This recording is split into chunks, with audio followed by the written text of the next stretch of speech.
Hai para sahabat, salam sehat jiwa. Kami, Bapak dan Anak Ngobrol Jiwa, pada kesempatan ini akan membahas topik tentang perbedaan psikolog dan psikiater. Saya, Dr. Ham Franciscus Susanto, seorang psikiater yang bertugas di Rumah Sakit Bayangkara. Dan Saya Karen Hamjaya, saya seorang psikolog. Saat ini saya buka praktek sendiri. ya, pada kesempatan ini saya sebagai Bapak dan Kerin adalah anak kandung saya. Nah, di masyarakat kadang sering bertanya, ketika saya mengalami ini atau itu, saya harus kemana? Apakah ke psikiater atau psikolog?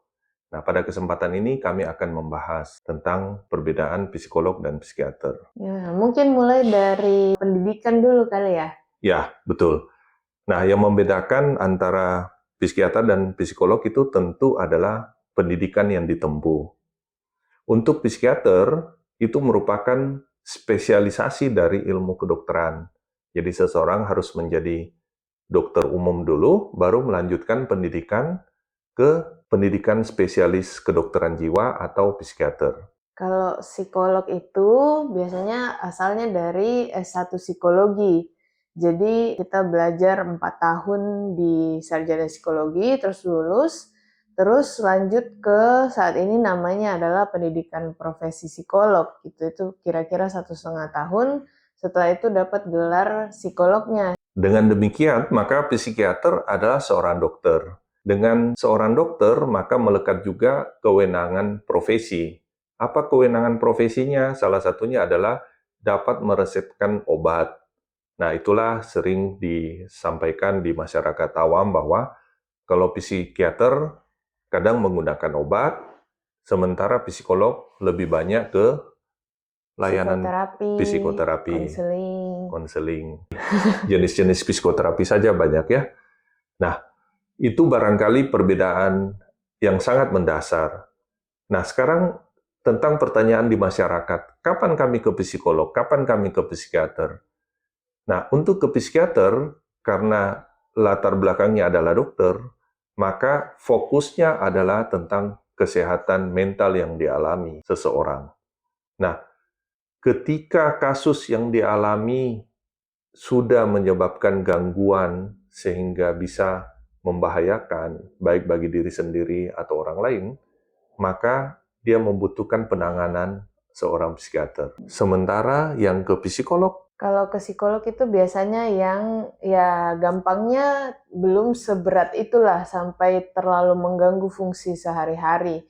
Jadi misalnya berkaitan dengan self-discovery atau ingin mengenal diri sendiri lebih jauh, terus tentang pengendalian emosi misalnya, atau tentang overthinking dan ya tekanan-tekanan sehari-hari itu bisa ke psikolog. selain itu sebenarnya psikolog punya banyak bidang yang bisa dilayani, termasuk tentang bakat dan kemampuan, kemudian tentang tes IQ, tentang tumbuh kembang anak, dalam hal ini perkembangan-perkembangan psikologis anak, maka psikolog sangat mahir dan sangat mampu untuk memberikan masukan ataupun pendapatnya tentang hal-hal yang tersebut di atas. Nah, itu barangkali tentang layanan dalam hal pemberian terapinya. Nah, selain itu, ada perbedaan-perbedaan lain lagi yang perlu dipahami. Psikiater fokus pada kesehatan individu, dalam hal ini satu persatu pasien.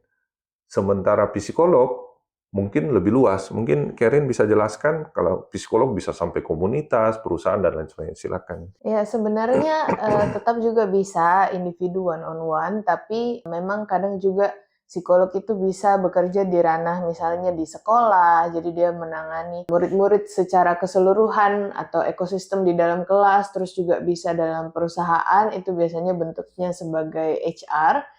Terus juga bisa sebagai psikolog komunitas, jadi dia melihatnya lebih secara makro daripada mikro. Itu juga perbedaan-perbedaannya. Maka mudah-mudahan dengan penyampaian atau informasi yang kami berikan dapat memberikan suatu pandangan baru kapan rekan-rekan atau sahabat-sahabat yang butuh layanan psikiater, kapan rekan-rekan atau sahabat-sahabat yang butuh ke layanan psikolog.